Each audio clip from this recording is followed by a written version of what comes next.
350 वर्षापूर्वी एका 12 वर्षाच्या मुलांनी पहिल्यांदा या रायगडावरती जगदीश्वराच्या मंदिरात उभा राहून ते गाणं ते काव्य गायलं होतं. हे काव्य ऐकलंय का सर्वांनी? फक्त रील्स म्हणून ऐकतो आपण, पण त्याच्या पाठीमागचा इतिहासच माहिती नाही. बघा, आज ही गोष्ट जर सांगितली नसती तर ते गाणं म्हणून आयुष्यभर ऐकत राहिलो असतो. पण याचा इतिहास रायगडावरती सुरू झालं हे कधी कळलंच नसतं.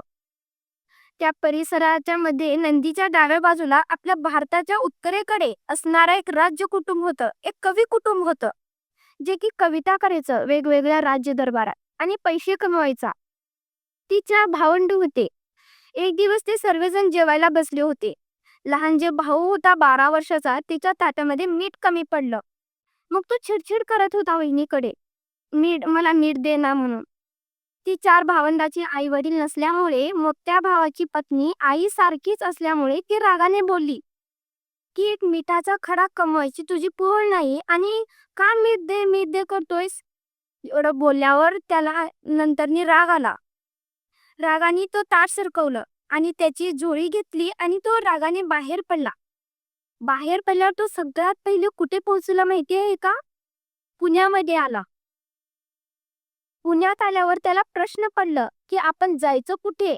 त्याला कोणीतरी सांगितलं की या भूमीमध्ये छत्रपती शिवाजी महाराज नावाचे कोणीतरी राजे आहेत, जे दानशूर आहेत, जे कवी लोकांचं कौतुक करतात, कवी कलेशांचा आदर करतात.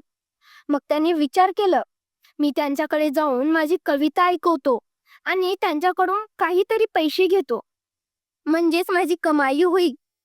पण पुण्यात गेल्यावर कळालं की छत्रपती शिवाजी महाराज आता पुण्यात राहत नाहीत. त्यांनी राजगड सोडले. ते कोकणामध्ये रायगड नावाच्या किल्ल्यावर राहतात आणि तो रायगडच्या नाणे दरवाजावर आला. त्याने सांगितलं की मला गडावर जायचं आहे, मला महाराजांचं भेट घ्यायचं आहे, मला जगदीश्वरांचं दर्शन करायचं आहे. गडावरती आल्यानंतर तो जगदीश्वराच्या असणाऱ्या धर्मशाळेत राहिला. रोज तो मुलगा उठायचा, तलावात आंघोळीला जायचा आणि निरगुडीचे पान आणून त्या जगदीश्वराला व्हायचा आणि जाऊन आराम करायचा.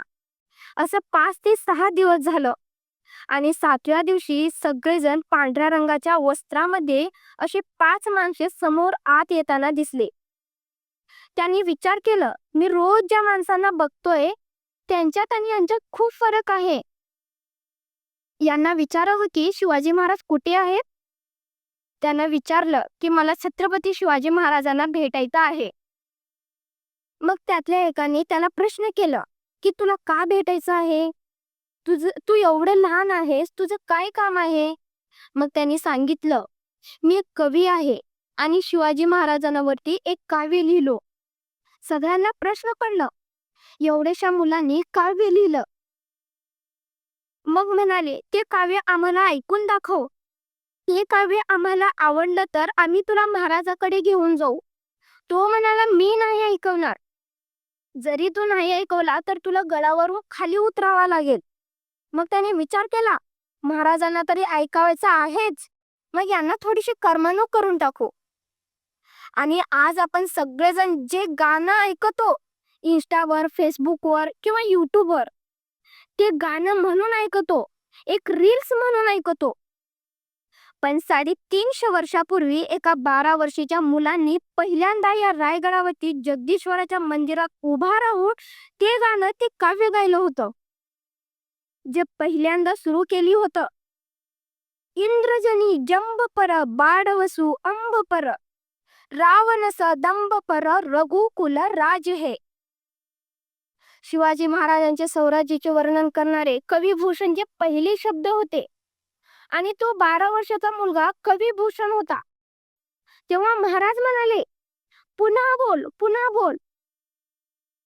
आणि ते महाराज कोण आहे त्याला माहितीच नव्हतं. तो समोरचा माणूस सांगतो, पुन्हा बोल, पुन्हा बोल. असं करत त्याला 18 वेळेस बोलायला लावले. पुन्हा त्या मुलाला राग आला. आपली झोळी घेतली आणि त्यांनी तिथून निघाला.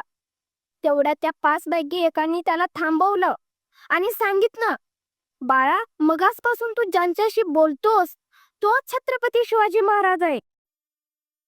तेव्हा त्याच्या अंगावर असा काटा उभा राहिला. त्याची नजर